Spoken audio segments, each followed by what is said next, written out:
Hey, how are you doing, Andrew? Very well. How are you, Kevin? Good, man. I'm excited to dive into two very exciting subjects here. Yeah, two very different subjects, or Oh maybe not. yeah.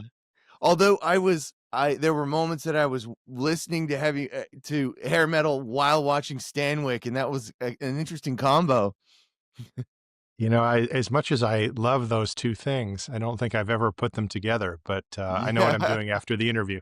there you go. So where did your interest in hair metal begin?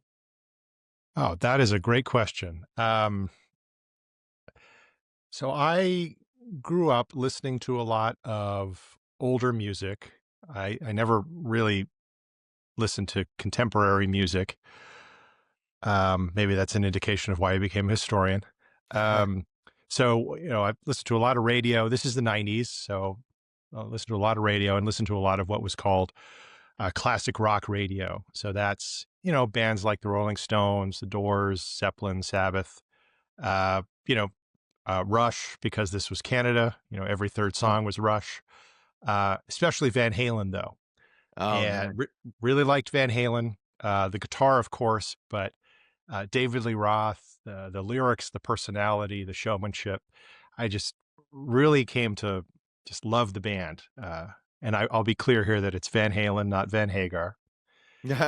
So I got all those albums, and those were songs that I was familiar with from the radio. But this was, I guess, mid 90s. So the internet is becoming a thing, and suddenly the internet is a place where you can explore and you can listen to clips of songs from albums, which is kind of a revolutionary thing. This is still, pre-Napster, pre-streaming, but if you went to the early version of Amazon, you could hear 15 seconds, 30 seconds. So I was aware that David Lee Roth had left Van Halen. I was aware he had had a solo career, but I had never heard any of his solo songs on the radio. And so now I don't have to gamble on the album. I can listen to them. And I remember the first one I clicked on is the track from his first solo album, Eat 'Em and Smile from '86, song called Yankee Rose. And, it was a clip right from the chorus. It didn't start at the beginning, but to me, it was like this revelation. Like suddenly it was everything I loved about Van Halen, but more because it was just more David Lee Roth. I just love David Lee Roth.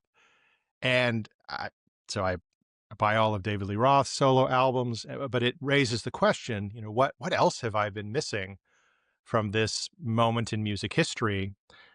What really is hard rock from the 1980s? And it turned out that I was missing a lot. There are a number of what were huge bands at the time who just never got any play on the radio. So Warrant, Cinderella, Whitesnake, Rat, Dokken, Poison, Skid Row. I mean, big bands. And then, some interesting exclusions, like, you would hear Kiss from the 70s, you would hear Kiss from 92 onward, but no Kiss from the 80s. No Ozzy from the 80s, no Alice Cooper from the 80s. You hear a little bit of Guns N' Roses, maybe some Def Leppard, Bon Jovi, occasionally Motley Crue, but not a lot. And so that's what I guess led me down the hair metal rabbit hole. And you encounter one of the great injustices in modern music history, where, you know, what really was mainstream hard rock for nearly a decade was, very quickly memory hold, I guess, stigmatized as this very narrow kind of campy, cheesy, maybe dangerous thing. And then it kind of, disappeared. So I'm not the only one who's had this experience, but it was like, this entire decade of hard rock was somehow missing. And so I, rediscovered it. This is this thing we call hair metal, and I, from that moment on, have not been able to get enough. Love it. So you sent me a list in chronological order, which was it, like when I saw that and listened through it, I was like, okay, I get this. I I was able to hear an evolution and hear all the different aspects of the genre. So I appreciate you putting that together. And you can Okay. also like name drop any of those and people Sure. will know. So, um, yeah, so you start with Quiet Riot. Yeah. I mean, so there's obviously a prehistory. Some of the bands that I talked about, Kiss would be a big one. Yeah. Um, Led Zeppelin, Sabbath, obviously. I think, Bowie. Van Halen sets sets the template in some ways where you have David Lee Roth, flamboyant, long-haired blonde singer, and then you have the virtuoso guitar player, and then a competent rhythm section, let's say. So that is kind of what we begin to see. But yeah, so you asked me for the list. I put it in chronological order. So we started with "Come On Feel the Noise" by Quiet Riot. So that's Kevin DuBrow, lead singer. That's Carlos Cavazo on guitar there. And this is, it's a cover of a Slade song, but it is, the first heavy metal song to, I think it went to 5 on the Billboard chart. So it was kind of a big breakthrough that this kind of music would have some resonance. Quiet Riot doesn't, become the band that some of the other bands of this period become. But it's kind of a breakout moment where we begin to get the sense of what this is. The funny thing is, though, and this kind of talks about the prehistory too, is that in 1983, when that and similar songs are on the radio, they're actually being dismissed by a lot of people as like old fashioned, like, oh, that's dinosaur music. Huh. Because in the early 80s, it's punk is very Yeah. popular. There's indications of new wave. And, we'll probably talk about this when we get to the end of the list, but, the boundaries between different styles and genres of music are always, porous. It's always fluid. We look back and say, oh, it was this thing. It began here and ended there. But there's, a lot going on in the early 80s. But yeah, Quiet Riot, Come On, Feel the Noise, breaks down a lot of mainstream barriers, let's say. Yeah, it's interesting because metal too at that point was at such an interesting place. It was sort of like a rebirth for it. Yeah, and I mean we can, have long conversations about, what is and is not metal. Hmm. And certainly, metal has moments where it is more or less mainstream, I guess. So, Quiet Riot is regarded as a heavy metal band. But it's that again that mainstream appeal at this moment that they're able to break through is the significant thing that sets the stage for what comes later. Oh, that would have been like the birth of metal, right? Oh boy, I mean that's another conversation unto itself. Controversial question. Well, I mean, yeah, is there metal? Is there heavy metal before the 1980s? Some would say yes, some would say no. Yeah. But yes, but I mean, Quiet Riot is a really foundational band in I guess in the tree of metal. I don't think it's the Yeah. trunk, but it's an important branch. Yeah, I guess Black Sabbath, that whole grouping would be more appropriate as the trunk. Well, yeah, Or I mean, Sabbath is a little bit heavier, and certainly Led Zeppelin, gestures in some of those directions. I mean, again, "Come On Feel the Noise." That's a cover of a Slade song. Who's a yeah, I didn't know that. popular That's British amazing. band. Yeah, I mean, Quiet Riot's other big song from this time is which I could have gone with, but it just wasn't as successful in terms of the charts. Was "Mental Health." So Oh. maybe that gives you like that's a harder, heavier song, and Huh. maybe that gives you a sense of the tensions at that time that a band like Quiet Riot is negotiating. So from the beginning, was this a movement that was happening in LA? Yeah, I mean, when we think about hair metal, I mean, the place that comes to mind is the Sunset Strip, Yeah. and not only the Sunset Strip, but particular clubs, um, Gazzari's, the Whiskey, maybe the Rainbow Bar and Grill, but it is regarded as a very Los Angeles, Hollywood centric phenomena. And those clubs are very important. And a band like Van Halen comes out of that scene a little bit earlier, for example. Again, another indication of how path breaking and important Van Halen was for this. But Yeah. I mean, but bands, so bands gravitate to LA, but bands could come from anywhere. I mean, Bon Jovi emerges from New Jersey.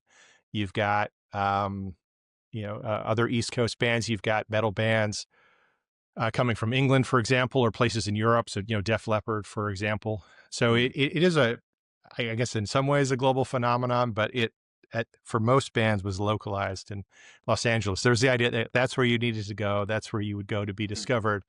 And I suppose that was where the girls were. That's which brings us to Motley Crue. Uh, no, Sure. actually, I wanted to. One of the things that stuck out to me is, and I understand it better now, is the fact that Van Halen is not on the list, but David Lee Roth, and you kind of already answered that. But what's the difference between those two? Yeah. I mean, it's a bit of an arbitrary distinction.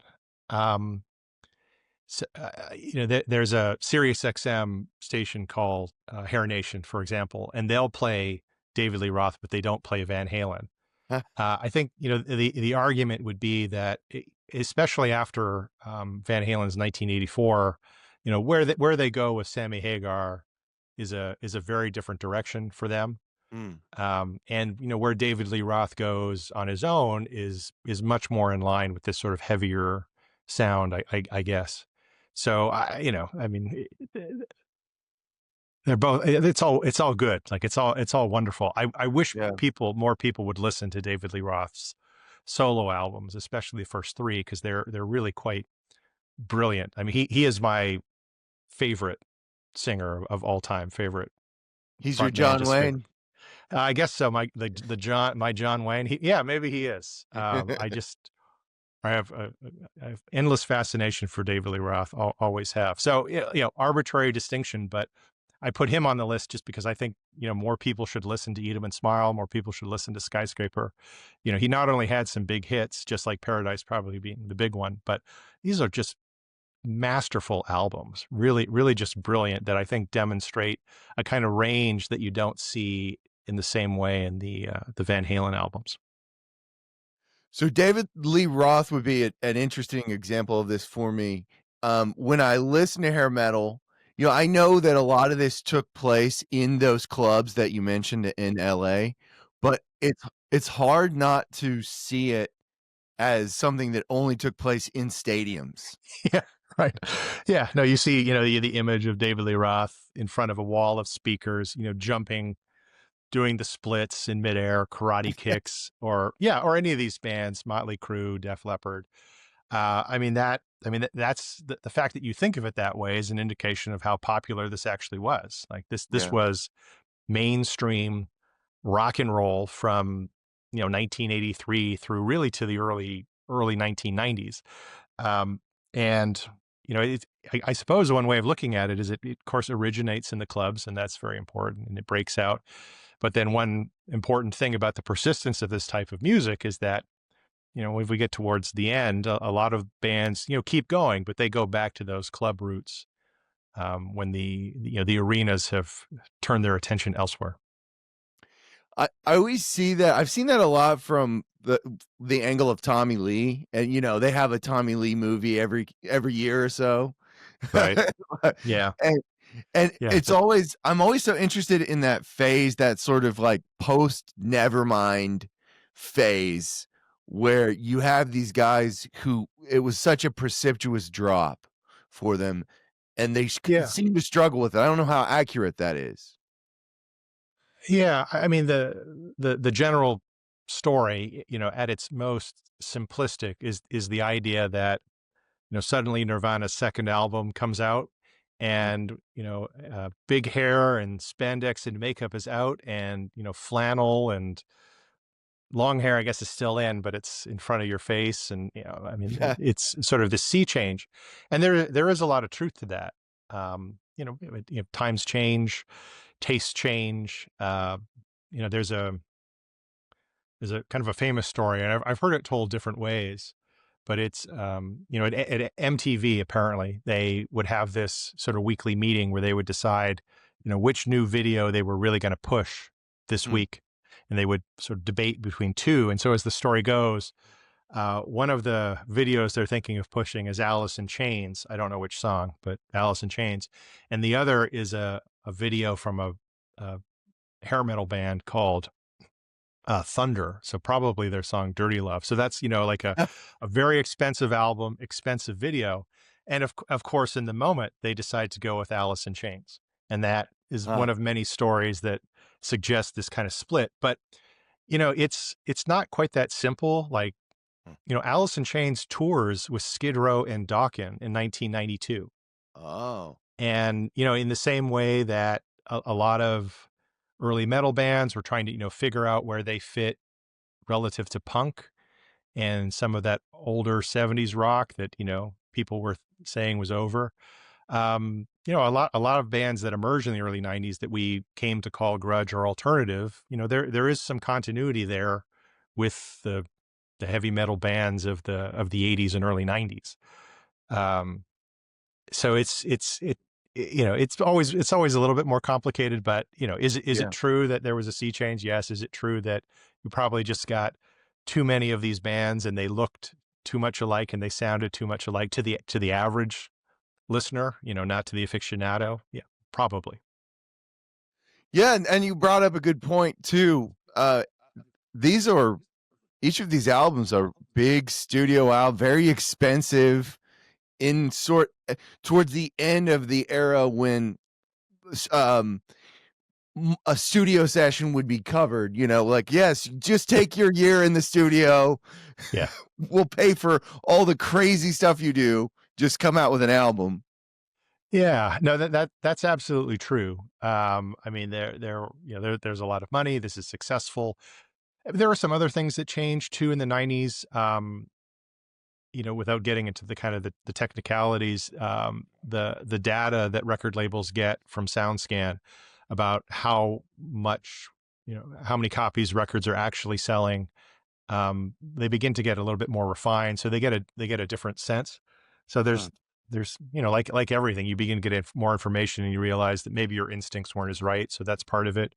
But there is no question that by the time we get to 1987, if you were a band with a sexy long-haired lead singer and a competent guitarist, there were record executives trolling the Sunset Strip, looking to get you in the studio to record the next Girls, Girls, Girls. Well, and the guitar. I want to talk about the guitar because that's such an important part of the genre. Yeah. Well, I don't want to keep coming back to this too many times, but Eddie Van Halen is the template there. And Yeah. it is of course the case that did Van Halen have contemporaries? Uh, Absolutely. Yeah. But he, rightly or wrongly, was the one that innovated new styles of guitar that clearly influenced the next decade of rock and roll.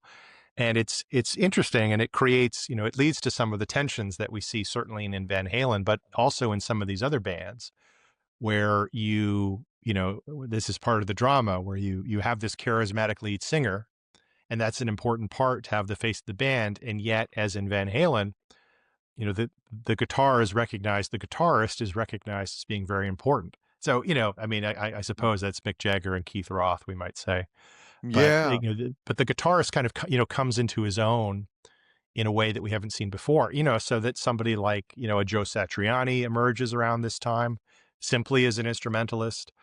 Guitarists like Steve Vai, who is on David Lee Roth's first two albums, is able to cut a very interesting, very successful solo album. So there's I guess a recognition of how important this was, where the guitarist can become a kind of star in his own right. Without any vocals, and with a vocalist who doesn't. Do they all have vocalists who don't play instruments as well? For the most part, yes. Now, Okay. it's not the case that many of these vocalists couldn't play guitar or Ah, piano, and indeed sometimes they do, right? It's not like they couldn't do it, but like if you go down the list, the image is of a Stephen Pearcy or a Don Dokken or a Dee Snider or Tom Kiefer, Janie Lane, Bret Michaels, all these guys. It's them out in front doing their thing, backed by a couple of axemen and somebody, as I said, semi-competent on the drums. Yeah, the drums Or you scare know, me. some cases more than semi-competent, but Yeah, no, yeah, with Tommy Lee, or yeah. very good drummers, but that is interesting that the percussion would not mean as much as, say, like with Rush. Yeah, Yeah, yeah, or the drumming. It's like, yeah, yeah, there's no Neil Peart of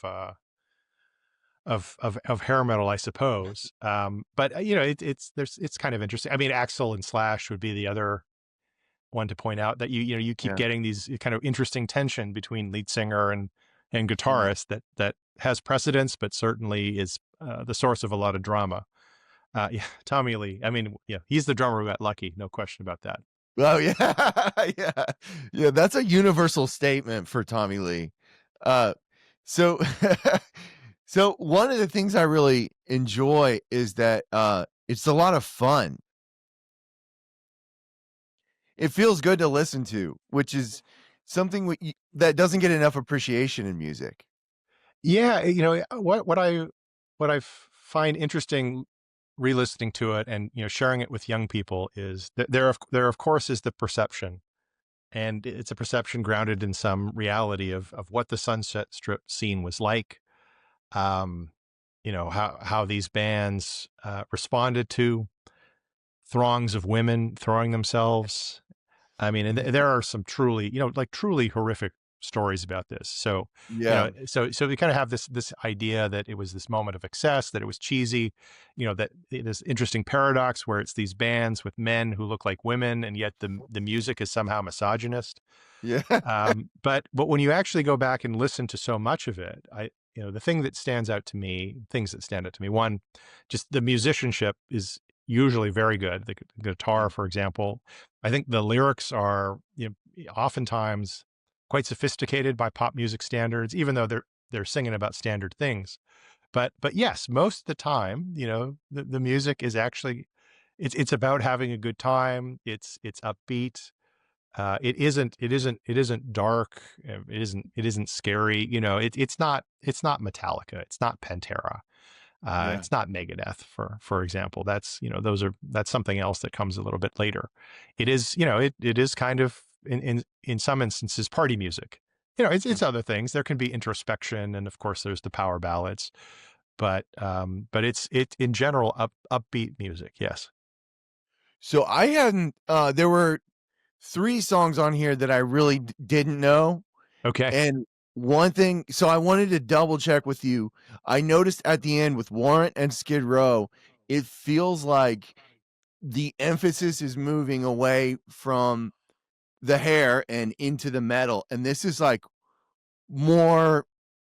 It sounds more like the metal you get in the early '90s. Yes. Oh, that's a great observation.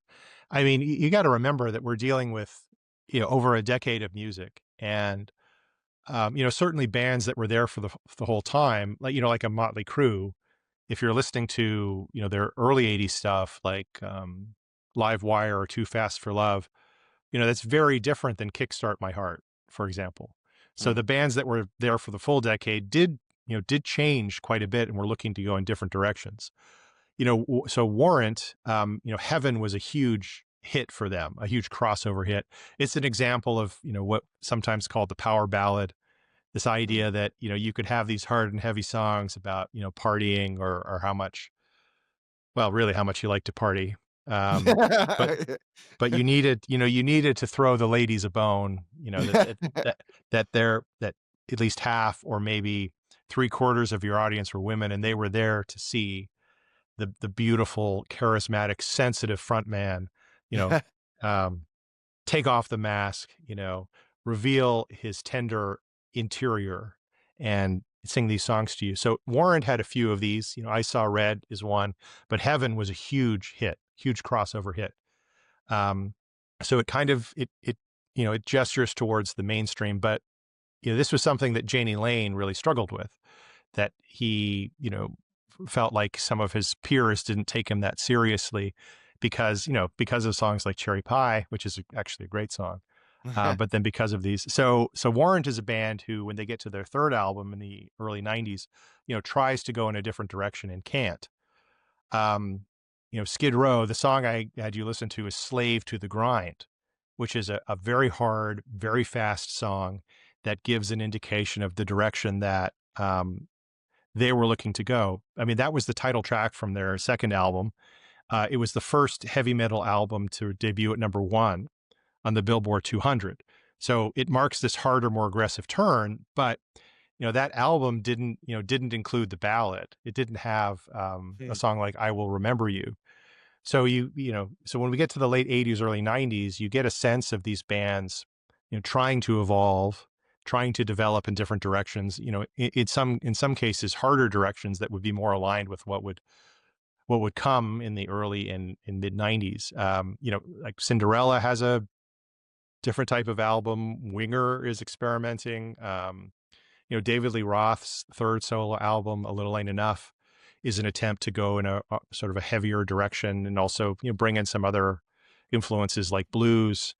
Around this period, we get other new bands, like Ugly Kid Joe or Love Hate are good examples of gestures towards a harder, heavier direction. But, even Motley Crue tries to do this after Vince Neil leaves, and they get a new singer, John Corabi. It just doesn't work. Yeah. These bands just don't have the room to experiment and evolve in the way they might have earlier in their careers. And so you see, like you said, those gestures towards where metal is going to go, even where mainstream, what becomes called alternative rock is going to go for at least 5 years in the '90s. But it's I don't know, kind of stops short. Yeah, for sure. I hate to unplug our amplifier here. But I'm also dying to talk about Stanwyck. But we can talk more, but if you have like a final word on hair metal, I'll have the whole list on there for anybody. Okay. Awesome. Yeah. No, I think the thing I would say again is that, hair metal is much more than, the stereotype.